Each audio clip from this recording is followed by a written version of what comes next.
Ito ang pasyente natin ngayon. Itong portable vacuum cleaner na nabili ko sa Lazada. 3 buwan na to. Ngayon, palagi siyang nalolobat. Subukan muna natin i-charge. Ang bili ko nga pala dito noon ay 140 plus. O kulang-kulang 150. Sabihin natin mga nasa around 150. Tingnan natin ngayon. 130. 4-in-1. Pero pagdating ng box niya, siya ay 2-in-1. YT-M2037. Kung nakabili rin kayo nito, malamang 2 buwan, 3 buwan kaparesko. Sira na rin yan o pabilis ng malobat. Yan, mga 1 oras na itong naka-charge. Testingin natin.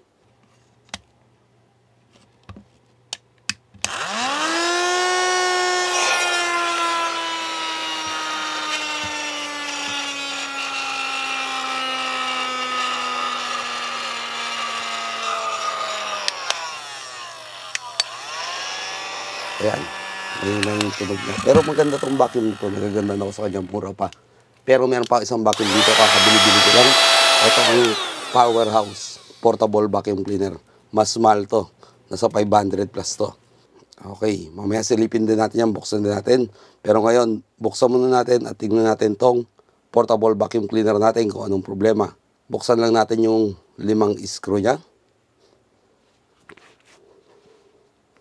At ayan. Ito lang naman niya. Meron tayong board, motor, na dynamo.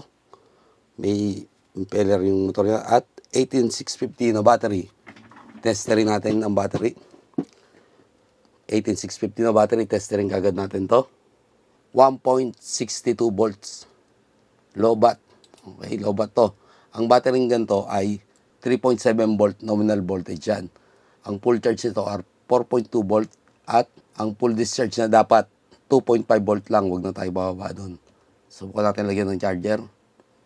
Yan, nag-charge naman siya, oh. Tumataas yung voltahe. Malamang ito lang ang sira nito, itong battery. Palitan natin. Ang pangit ng board niya. So, yung circuit board niya ay charging lang. Wala siyang protection para sa battery na hindi mapulit discharge kaya sisirain talaga nito ang battery. Switch lang ang nag-on off sa motor. Isa lang naisip ko dito, lagyan ng extra protection, syempre. I-upgrade natin ng konti sa protection. Syempre, papalitan natin ng battery at lagyan natin ng extra protection. Syempre, kakailangan natin ng pamalit na battery.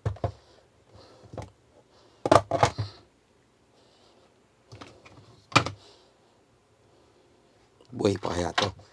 Ito yung battery tinanggal ko o peltang ko dun sa Inco ba yun o Tulsen na battery pack, portable drill. Alam ko may buhay pa dyan. Testerin natin. Mas maganda to kasi high discharge to eh. 0.3. Talaga to tinapon eh. 3.9. Oh, isa lang ang sira dito. Itong dalawang to buo pa. Okay. Hanap tayo ng basta natin.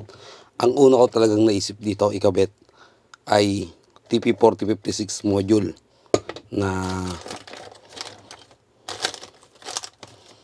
marami ako nyan dito. Ito. Yan o. Type C with protection na to. Pares naman sila ng IC. 4056 ang IC nito. Ayan o. Mukhang parehas nga IC. Pero ito kasi may dagdag na protection sa load sa battery. So, ang wiring nito, wala ba tayong putol dyan? Ang wiring nito ay ganito lang yan. So, pwede tayong mag-charge dito. Gamit pa rin ng USB. Ito, Type-C na to. Meron itong micro. Tsaka mini. Tapos, yung may B plus siya. Tsaka B minus. Doon natin papapuntahin yung battery. Tapos, yung dito sa gilid tong out negative, out positive, doon natin papupuntahin yung kasi na yun, nahulog. Ito. So, ang mangyayari dyan, yung out negative tsaka positive dito. Tapos, yung battery lalagay natin dito sa B plus tsaka sa B minus. So, protected siya. Pwede nga natin tanggalin na tong circuit na to. Pero, meron pa ako isang option dito. Alam ko meron ako yan dito. Ito. 1S BMS. Battery protection lang to. So, kung hindi ako nagkakamali, mga nasa 20 pesos lang to. Ito naman, hindi na natin tatanggalin kasi charging circuit na to eh. Meron siyang TP456. Wala lang siyang protection. Ito naman 3 ampere protection para sa battery. Ito lang yan. No? Kita ba? Meron niyang 4 na paa. B+, B- sa battery yun. P+, P- sa power yun. So meron tong IC rin. Dalawang IC. Ako kung ano yan.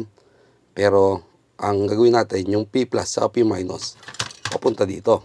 Yung B+ sa B- papunta sa battery. Kaya nakaganto yan. Yan, tamang-tama dito. Hinangan natin pa ganun. Tapos, ito dito. Sa P+ sa P-. Tataob natin yan. So, may protection na yung battery ilalagay natin. Ibig sabihin, pag umabot to ng 2.5 volt, mawawala yung connection nito. Hindi niya nabibigyan ng power. So, safe yung battery natin. Pares lang sila ng TP4056. Kung sira yung charging module nyo, hindi na nagcha-charge. Ito, mas maganda yung TP4056. Pares lang naman mura yan. Mas pinili ko lang tong option na to para hindi na ako magbago ng charging port. Pero kung ito gagamitin ko, malamang ito bubutasan ko. Dito ko ilalagay yung charging niya. Hindi na doon. Para yung board ng push button, mahawakan niya pa rin yun. Alright. Ito na lang tayo. Dito na lang tayo sa 1S BMS. Ikabit na kagad natin.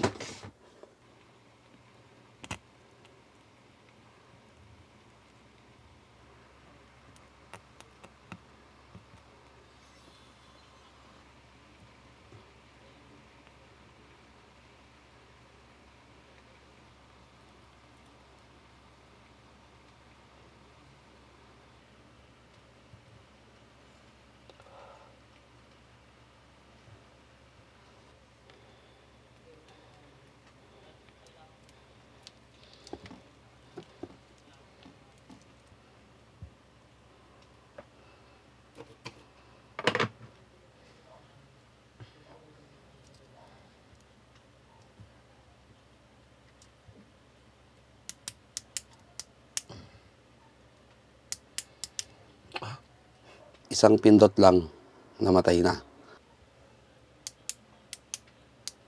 Oh shit, palpak.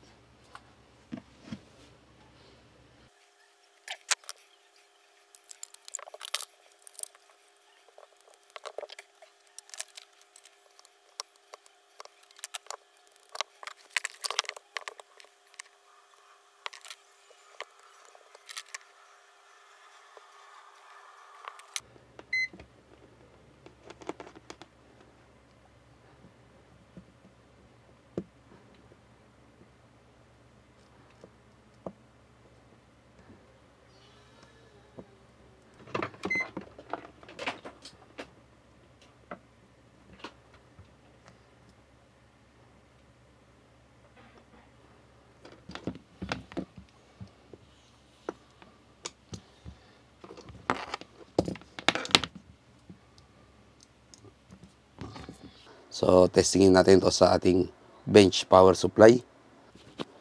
Babaan ko lang voltahe nito. Set natin sa mga around yan, 3.9 volt pwede na yan. Tapos itong amperahe, isasagad ko lang. Testing natin. On natin. Naka-on kagad siya. Umaandar kagad.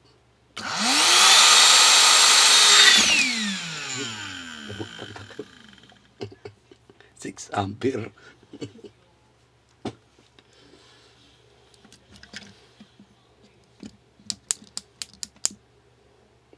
Shorted na itong isa pa. Iyon, wala na. Pindot natin dito.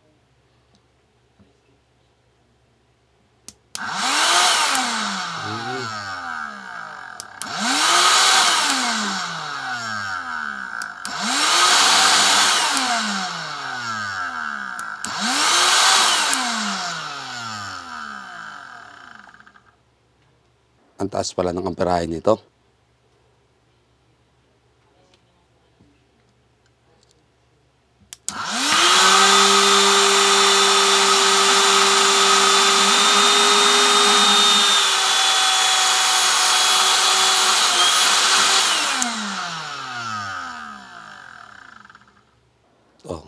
Kaya yun po, palo ng 10 ampere sa simula. Pero syempre, open pa yan. Pag nagsara yan, medyo lilit ang amperahe niyan. Okay? So, ayun no. Hindi po mapayag ang 1S BMS natin. Dahil 3 ampere lang to. Pag nagpas ng 3 ampere, di-disconnect niya. Tapos, tong TP4056 naman, ayon sa pagtitig ko sa internet, ang rating niya ay 3 ampere lang din para sa load. So, hindi rin uubra yan. Kaya ang ginawa ko, umorder na ako nung 1S BMS na mataas ang current rating niya. Yung 6 MOS. 6 MOS o 6 na MOSFET, 15 ampere ang rating nun. Meron silang model na 4 MOS o 4 MOSFET, 10 ampere rating yun. Tapos yung 3 MOS o 3 MOSFET, 7.5 ampere. Pero ganun pa rin naman yan. Pares lang sila. Ang maganda kasi dito sa 1S BMS, kung low voltage na o 2.5 volt na, magdi-disconnect na siya. Hindi niya nahayaang gamitin pa rin. Tapos isa sa nakita kong problema sa board na to, palagi nakasindi yung kulay green niya. Hindi ko tanda kung ganun yun eh. Pero sa tingin ko dapat hindi eh. Pero ito nag-iisang IC lang. Ang IC niyan, ang nakalagay ay 4057. So, ayon sa pag-research ko, kamukha siya ng TP4056. Ito 4056 to. Yan yung IC na yan. Ayun, 4057. Titingnan ko kung pwede silang pagpalitin o kaya tanggalin na talaga itong charging board na to. Gagamit na ako ng hiwalay na charging circuit. Aantayin ko na lang yung BMS. Ang mapapayo ko sa inyo, huwag kayo gagamit ng 18650 na hindi high discharge. So ito ay high discharge. Ang ibig sabihin ng high discharge, mataas yung rating niya, yung kaya nyo ibuga kapares ng mga ginagamit sa vape o sa power tool kapares nito. Ito mararecommend ako. Ito ay may P26, 26 ampere molly cell. Ang problema lang dito, mas mahal pa yan kaysa dun sa vacuum mismo sa mga 180 yan. Huwag kayo gagamit ng mga low discharge o yung kapares nito. Mga branded to pero galing sa laptop, hindi siya applicable sa ganung kataas ng amperahe. So kung bibili kayo nito, magpapalit kayo ng battery. Kung bibili pa lang kayo, huwag na kayo bumili ng gantong vacuum. Mas ma-recommend ako itong isa. Kasi ito ay mas mabigat to. Sa tingin ko, 2 battery nito eh. Ang charger nito, ito siya bilog. Tapos USB rin. Talagay dyan Input DC 5 volt. Output DC 9 volt. So, mas ma-recommend ako to. Pero, bago pa to eh. Ang maganda siguro, buksan natin, tingnan natin kung anong laman niya sa loob. Mas mabigat siya. Sigurado ako 2 battery nito eh. Naka 2 series yan eh. Check natin. Pares lang sila may 5 ring tornilyo.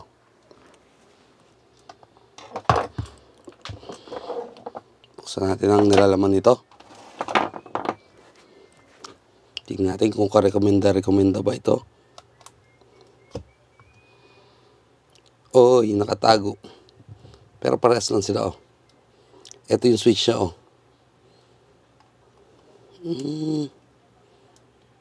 Meron siyang nakatagong board. Ano nakalagay dito? YC 18650 rin. Yan. YC 18650. 2000 milliampere. 7.4 volt. 14.8 watt hour. 2023 1213. So, meron siyang square Meron siyang BMS. Kung hindi ako nagkakamali. Tapos ito yung output niya. Tumalsik na. Huwag na natin buksan. Tingin ko, pag meron siya LED dito, LED lang yan. Masisira rin naman yan. Antayin na natin masira bago natin buksan. Bago pa to, kagaya sa Psycho, ilang buwan pa lang. Yung isa okay naman. Yung nga lang problema battery. Ito, mas maganda siya kasi mas malakas. Mas malakas yun Ito nga pala ang buga niya dito sa gilid. Hindi ka pares itong isa. Ang buga niya sa likod, pwede siyang maging blower. So yun lang. Hindi ko ma-recommenda kung gaano katagal ang battery nito. Kasi isa, 3 months old na yun. O may higit pa. Ito, wala pang 1 month. Pero in terms of power sa vacuum, maliit na vacuum lang to Ginagamit ko to palagi partner ng drill ko. Pag nagdi-drill O kaya pang mga keyboard, ganyan. Yung isang vacuum, gagawa na lang ako ng pangalawang video o i-update ko na lang kayo sa ating page kung hindi ko na igagawa ng video. Pero 1 SBMS lang to, okay na to, tsaka high discharge na battery. So yun lang, hanggang dito na lang. Maraming salamat sa panonood at sana may natutunan kayo sa video na to.